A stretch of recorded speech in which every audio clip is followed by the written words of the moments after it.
Aloha guys, kita mau ajak jalan-jalan ke Tanah Sumba nih. Mulai menu tradisional sampai kuliner kekinian. Yang bakal bikin kamu nggak akan pindah channel ya. Nona cantik lagi pada ngapain? Pakai aksesoris kepala dan kaki. Tuh, yang cowoknya juga nih. Pada sibuk semua. Ada apaan sih? Oh, rupanya bakal ada penyambutan tamu guys. Namanya Ninggu Harama Panggaratau. Aduh, susah juga nyebutnya ya.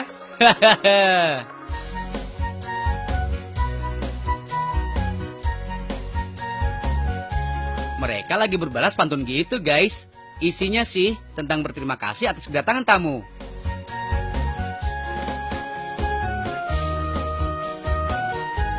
Nah, tarian Ninggu Harama dengan senjata seperti ini adalah tari penyambutan tamu besar guys. Tarian yang melambangkan semangat dan kepahlawanan gitu. Lanjut dengan tarian Kandinggang guys.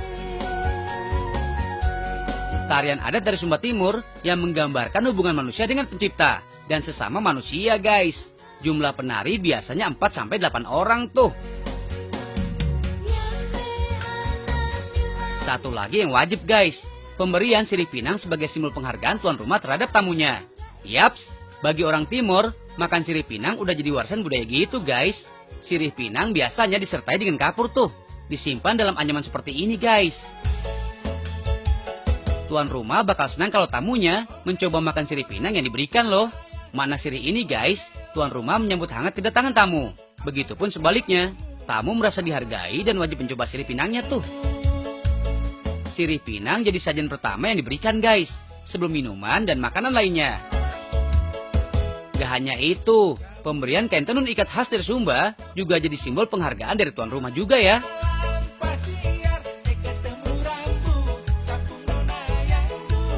Oh iya guys, sampai lupa kasih info. Kita lagi ada di kampung adat Prailiu. Lokasinya ada di sebelah timur kota Waingapu, Sumba Timur guys. Tanya langsung yang punya tempatnya deh. Silahkan Pak Bupati. Soal Kampung Raja nih, namanya Kampung Prailiu. Ini merupakan pusat pemerintahan pada zaman Swapraja dulu. Ya, namanya Swapraja Lewa Kembera. Ini pusat pemerintahannya di Prailiu ini. Ya, itu di sini. Tapi sekarang menjadi salah satu aset wisata kita.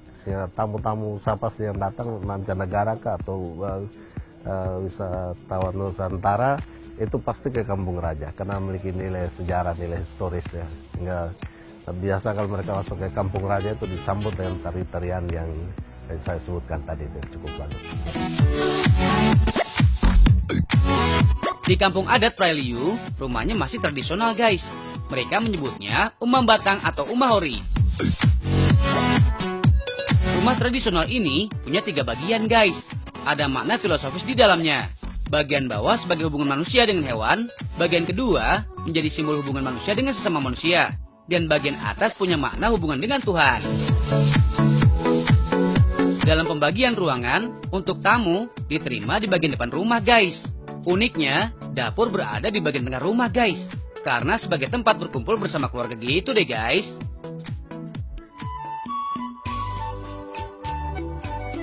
Jangan heran deh kalau di sini kita bisa dengan mudah menemukan aneka kain tenun ikat khas dari Sumba ya guys. Baik itu sarung dan selendang guys. Yaps, warga di perkampungan adat ini emang udah terampil menenun ikat guys. So, suasana seperti ini terlihat kental di kampung adat Prailiu guys. Para wisatawan juga bisa menyewa kain tenun ikat beserta aksesoris lengkap. Ya, bisa buat foto ala-ala di depan rumah adat dari Sumba Timur.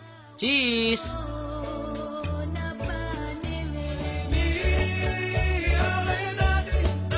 Selain rumah tradisional, yang menarik lainnya ada kuburan kuno loh guys. Biasanya semakin besar kubur batu, menunjukkan tingkat kebangsawanannya guys. Seperti yang udah dijelasin tadi ya guys, kalau datang ke Sumba, siap disambut dengan sirih pinang kakak. Ayo, gimana rasanya? Hahaha. Setelah mencoba sirip pinang, baru deh tuan rumah akan memberikan jamuan berupa minuman dan makanan guys.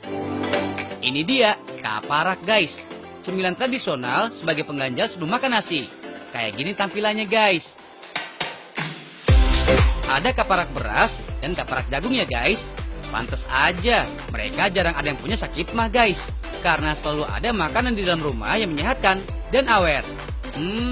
Kayak rindu aku sama kamu, awet. Kaparak biasanya dikonsumsi pada saat sore hari menjelang malam guys. Dimakan pada waktu santai, ditemani minuman hangat. Lengkap banget.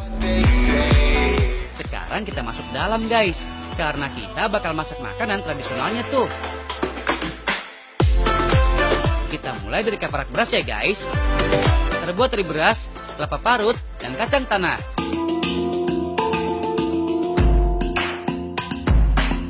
Pertama, beras ditumbuk sampai halus guys. Tampilannya simpel banget kan? Jangan salah guys, prosesnya cukup makan waktu loh. Tapi, makanan kaya karbohidrat ini menyehatkan guys. Kacang tanah punya nama latin Arachis hypogea guys, termasuk tanaman tropika yang asalnya dari Amerika Selatan tuh guys. Dia punya kelebihan dari sisi protein yang tinggi loh guys, bahkan lebih tinggi dari daging loh. Nggak hanya proteinnya guys, tapi vitamin A, K, dan B kompleks juga ada di dalamnya loh guys. So, kacang jenis ini disebut-sebut bisa menurunkan resiko penyakit jantung tuh, dengan cara menurunkan kadar kolesterol jahat tuh guys. Yoi guys, karena ada kandungan resveratrol di dalamnya. Kaparak jagung bahannya hampir sama loh guys. Bedanya, dia nggak pakai kelapa ya. Ada jagung dan kacang tanah. Untuk membuat kaparak, kacang tanahnya dipilih yang sedikit berminyak ya guys. Dulunya masyarakat adat mengkonsumsi makanan ini pada waktu pagi hari guys, sebelum melakukan aktivitas bertani atau berkebun.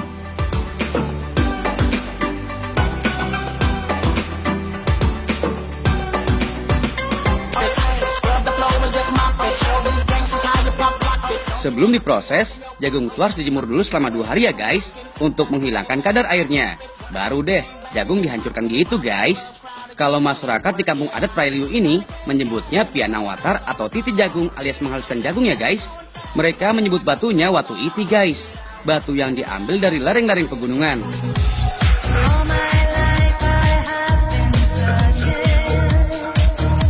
Setelah dihancurkan, lanjut dijuangga atau diambil bagian atasnya ya guys. Nah, jagung yang sudah dihancurkan masih harus dipisahkan kulit arinya tuh. Caranya dengan menggunakan kalambar, digoyang-goyang untuk memisahkan kulit ari dengan isinya. Eits, masih belum beres guys, karena jagung harus ditumbuk pakai alu.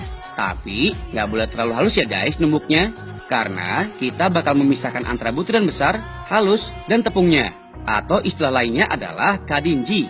So, ada 4 tingkatan jagungnya guys. Butiran besar, sedang, halus, dan tepung.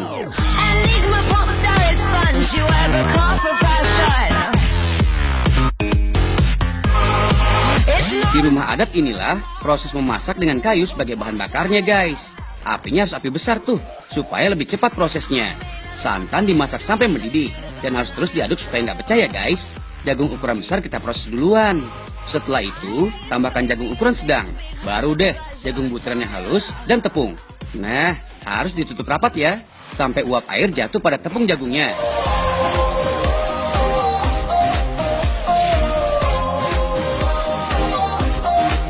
Wah, ternyata membuat nasi jagung nggak mudah ya guys. Perlu waktu lama. Tapi kan, jagung udah jadi makanan pokok masyarakat Sumba guys. Sudah biasa lah itu. Next, kita buat kuah ikan santan guys. Masakan dengan santan emang jadi favorit di Sumba guys.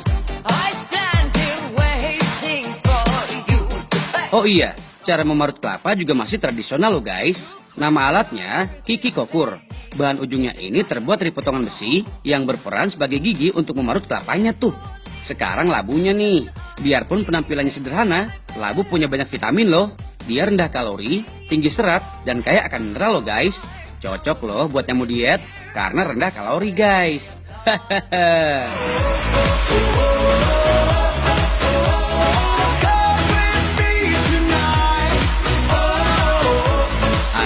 sih manisnya nona-nona ini dengan pakaian adat khas Sumba? Yes, kain tenun ikat tuh. Biasa dipakai ke pernikahan, upacara kematian, dan ibadah guys. Menenun emang udah jadi warisan budaya wanita di Sumba sejak ratusan tahun lalu guys. So, pastinya kain tenun ikat ini juara deh.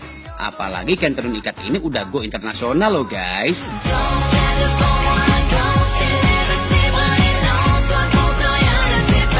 Guys, Pak Cornelis Ndapakamang inilah yang udah merintis kelompok tenun di Sumba Timur guys. Lokasinya ada di Kelurahan Lanbanapu, Kampung Praikundu, Kota Waingapu, Sumba Timur guys. Tenun ikat punya motif yang beraneka ragam ya guys. Ada makna dari simbol yang jadi keseharian masyarakatnya. Ada motif patola bunga dan patola ratu sebagai simbol keindahan guys.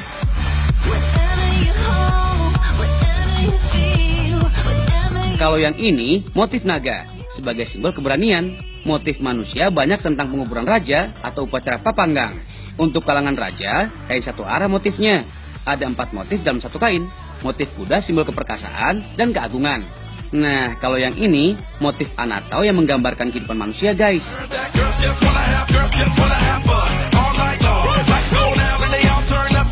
Motif singa sebagai simbol kekuatan dan kekuasaan.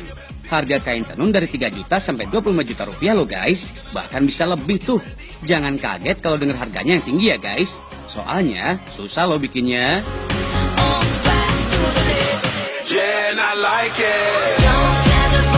Pertama meminta benang sampai jadi bulatan putih. Nah, yang bulatan atau gulungan benang berbentuk bola disebut kabukul guys. Lanjut ke proses menggulung. Menghani atau pamening bahasa Sumbanya guys. Butuh 2 orang bekerja sama. Benang harus kenceng ya guys, sehingga hasil akhirnya gambar bakal utuh guys. Tekniknya sih, kedua penenun harus punya keahlian saat menaikkan dan menurunkan benang. Alatnya namanya wanggi guys, terbuat dari kayu. Harus dijaga kebersihannya nih. Masing-masing sudutnya juga harus lurus ya guys. Setiap bagian punya perannya masing-masing tuh. Ada bagian yang untuk mengencangkan tenunan, mengatur kelonggaran, dan menahan kainnya tuh. Oh iya guys, tekniknya sih teknik ikat lungsi ya. Di sini proses memisahkan benang menjadi 200 kerandi. Maksudnya sih untuk memudahkan gambar dan desain. Tali ini sebagai pembatas penghitung supaya mudah mengingat batasnya guys. Wow guys, tapan menenun ini ada 42 loh. Panjang banget kan guys. Jadi sudah paham kenapa harganya lumayan mahal kan? Hehehe. Oh iya guys, masyarakat sini percaya jika ada kerabat meninggal dunia nggak boleh menenun sampai dimakamkan ya guys. Untuk pewarnaan indigo, laki-laki nggak boleh masuk melihat prosesnya. Istilahnya sih pamali guys. Katanya sih nanti hasilnya nggak akan sesuai. Nah, kalau yang ini lagi membuat motifnya guys. Pensil warna dengan bantuan air akan membuat gambarnya lebih terlihat ya guys. Satu kain pengerjaannya 6 bulan sampai 1 tahun loh guys. Wih, itu cuma 1 kain padahal ya guys. Oh iya, untuk mewarnainya dari bahan alami guys. Pak Cornelis menanam tanaman yang dibutuhkan sebagai pewarna alami. Salah satunya mengkudu, akarnya yang digunakan guys. Kalau daun ini untuk menghasilkan warna biru ya guys. Yoi guys, dari daun tanaman indigo vera yang termasuk suku polong-polongan ya guys. Akar mengkudu yang dipilih bisa ukuran kecil atau besar. Cuci sampai bersih, lalu dicincang. Potong dengan ukuran kecil. Ditumbuk ya, bisa keluar warna merahnya tuh guys. Terakhir tinggal menambahkan bubuk perekatnya. Komposisi bahan penting loh. Itulah rahasia dari warna yang bakal keluar nantinya guys. Benang yang udah dikasih kemiri bisa langsung kita tutup dengan daun dan direndam selama 2 hari. Kalau udah, tinggal dijemur aja guys. Harus sampai benar-benar kering tuh. Waktunya bisa sampai 2 minggu ya guys. BTW guys, tahu nggak sih ngebedain mana kain tenun dengan pewarna alami dan kimia? Kalau dari penampilan emang nggak kelihatan ya guys. Tapi untuk orang awam bisa dengan melihat dari bobot kainnya. Kain tenun dengan warna alami bakal lebih berat guys, karena menyerap sari-sari warna. Ada tipsnya nih guys. Pertama dari aromanya. Pewarna alami akan memunculkan aroma mengkudu, kemiri, dan aroma tanaman lainnya. Sedangkan kain dengan pewarna kimia, aroma nggak akan tercium tuh guys. Nah, satu lagi nih, kita uji coba dengan benangnya ya. Yaps, dengan cara membakarnya guys. Pewarna alami akan meninggalkan bekas warna pada tempatnya tuh. Warna kuning itu artinya pewarna alami dari akar tanaman mengkudu tadi ya guys. Sedangkan warna biru dari indigo yang meninggalkan warna biru. Selain kain tenun ikat dan kuliner tradisional, Kabupaten Sumba Timur juga punya banyak potensi wisata guys. Tapi jawab dulu ya, apa sih bedanya? Sayang banget guys, kalau udah jauh-jauh ke Sumba Timur, tapi nggak menikmati indahnya pesona alam yang disuguhkan. Yaps, ada Pantai Tarimbang. Perjalanan dari kota Waingapu, Sumba Timur ini menempuh jarak sekitar 2-3 jam guys. Akses jalan yang berkelok dan sempit, butuh perjuangan melewatinya tuh. Tapi, semua terbayar saat mata beradu dengan birunya laut. Apalagi ada kamu. Kamu. Pantai Tarimbang ada di Tabundung, Sumba Timur, Nusa Tenggara Barat guys. Pantai ini dikenal dengan 9 gulungan ombaknya loh guys. Pantes aja jadi tempat favorit para peselancar tuh. Ombaknya sih cukup tinggi guys. Gak heran deh disebut Hawaii-nya Sumba. Lihat aja tuh guys, ada bukit-bukit hijau yang setia jadi background-nya tuh. Pas banget kalau mau foto-foto kekinian yang instagramable loh guys. Kalian tahu nggak sih apa itu pantai? Ayo, pantai itu wilayah perbatasan antara daratan dan perairan laut guys. Ada beberapa jenis pantai ya guys. Ada pantai landai, pantai curam, bertebing, dan pantai karang. Salah satu fungsi pantai adalah untuk mencegah air pasang langsung ke daratan ya guys. Yaps, ini berlaku untuk daratan yang lebih tinggi ya guys. Eits, mumpung masih siang, kita foto-foto lagi Cheese. Laut bisa mempengaruhi cuaca loh guys. Pengaruh suhu muka laut dapat mempengaruhi atmosfer.